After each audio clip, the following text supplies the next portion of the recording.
Reka twongere tubaye ikaze turi kuwa kabiri tariki ya 26 ukwezi kwa 12 umwaka w'ibihumbi 2023. Amakuru agezweho aka kanya turababwira ko umuvugizi w'ingabo z'u Rwanda RDF yemeje ko biteguye Kongo igihe izashaka kurasa ku Rwanda.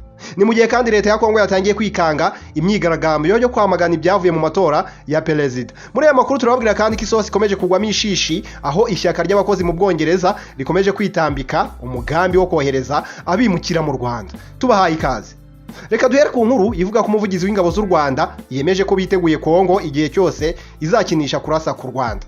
Umuvugizi w'ingabo z'u Rwanda Brigadier General Ronald Rwivanga yatangaje ko igisirikare cy'u Rwanda cyiteguye intambara perezida wa Repubulika Iharanira Demokarasi ya Kongo Felix Tshisekedi amaze iminsi akangisha. Tariki ya 18 ukwezi k'Ukuboza umwaka w'ibihumbi 2023 Tshisekedi yatangarije abanyekongo ko ateganya gusaba inteko ishinga amategeko kumuha uburenganzira bwo gutangiza intambara ku Rwanda. Uyu mukuru w'igihugu yasobanuye ko ingabo ze FARDC zifite ubushobozi bwo kurasa Kigali bidasabye ko ziva mu mujyi wa Goma mu ntara ya Kivu y'Amajyaruguru.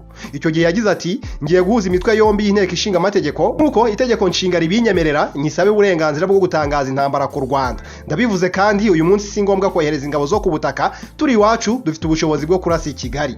Ibi Tshisekedi yabishingiye ku kubahamya ko ingabo z'u Rwanda zateye igihugu cye zibinyujije mu mutwe witwaje intwaro wa M23 ukorera muri Kivu y'Amajyaruguru. Ni ikirego u Rwanda rwamaganye rusobanura ko rutakwivanga mu bibazo by'abanyekongo.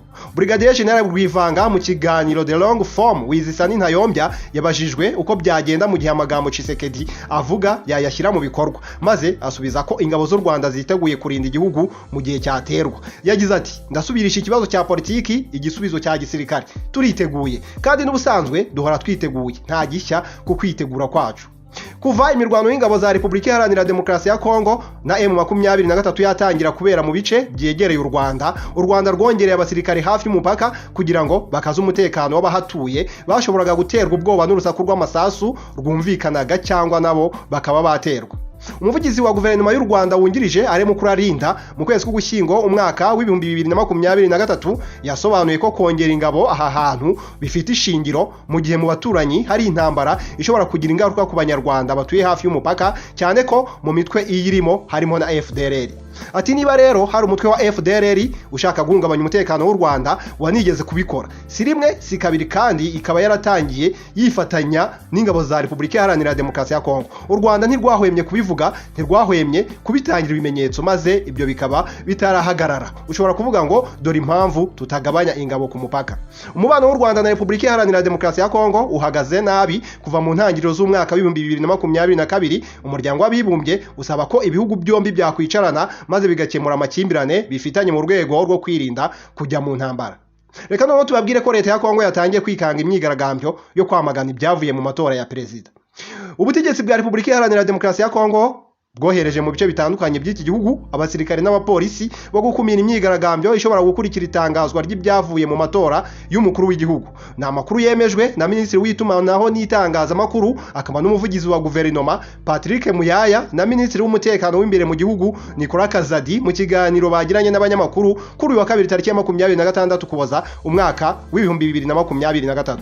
Muyaya yagize ati leta iri gushyira mu bikorwa ingamba ku rwego rwa gisirikare n'urwa polisi hagamijwe kubungabunga amahoro n'umutekano hirya no hino ku butaka bw'igihugu. Abaturage barasabwa gutuza bagakomeza gukurikira itangazwa ry'amajwi rikorwa na Seni.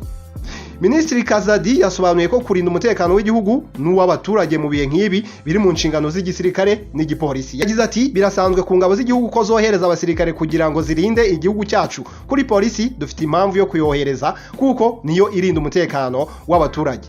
Yakomeje asobanura ko hari impungenge z'umutekano w'igihugu n'abaturage ushobora guhungabana, kandi ko leta yabonye hari ibice bishobora kuberamo imyigaragambyo ikomeye yoherezayo abasirikare n'abapolisi. Yatanze urugero mu gice cya Grand Katanga ahari abenshi bashyigikiye umukandida Moise Katumbi. Kuri uyu wa kabiri tariki ya 26 Ukuboza abakandida biyamamarije umwanya w'umukuru w'igihugu barimo Martin Fayulu, Denis Mukwege hamwe n'abandi batangaje ko kuwa gatatu tariki ya 27 Ukuboza bazakorera imyigaragambyo ikomeye Kinshasa bamagana imigendekere y'aya matora. Aba bakandida mu kiganiro bagiranye n'abanyamakuru kuri uyu wa kabiri tariki ya 26 Ukuboza basabye abatuye muri Kinshasa kubiyungaho bakanamagana icyo bise kudeta y'amatora bahamya ko kiri gukorwa na komisiyo y'amatora seni mu nyungu za Felix Tshisekedi.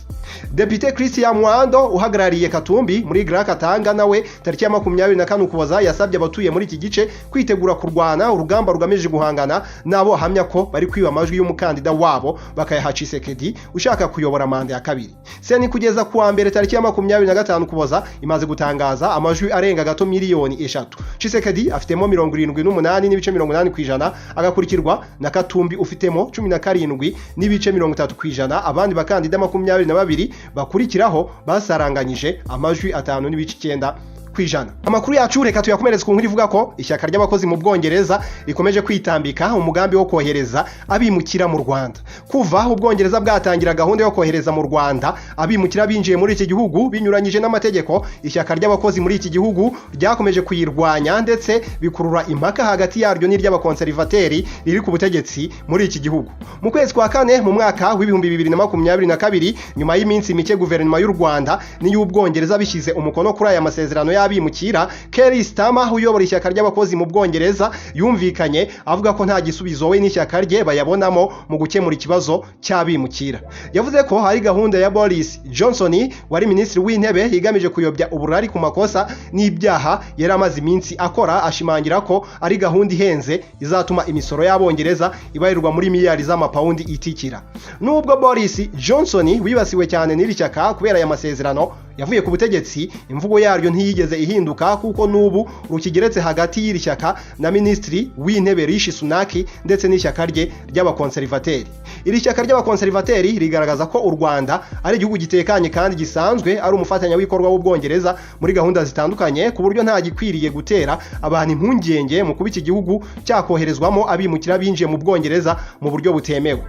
Rishi Sunak avuga ko u Rwanda ari igihugu gitekanye kandi ko iyi gahunda niramuka ishyizwe mu bikorwa neza nta kabuza bizarengera miliyari nyinshi mu gihe kiri imbere. Aho niho twerekeje amaso. Gahunda yo kwita kubimukira itwara Ubwongereza nibura miliyari 3 z'amayero, no kuvuga asaga miliyari 4,746. Makaze y'amashyaka yombi iry'abakonservateri ryagiye rishinja iry'abakozi kunenga iyi gahunda yo kohereza abimukira mu Rwanda, ariko ntiritange indi nzira yasubiza ikibazo cy'abimukira kimaze iminsi cyugarije Ubwongereza.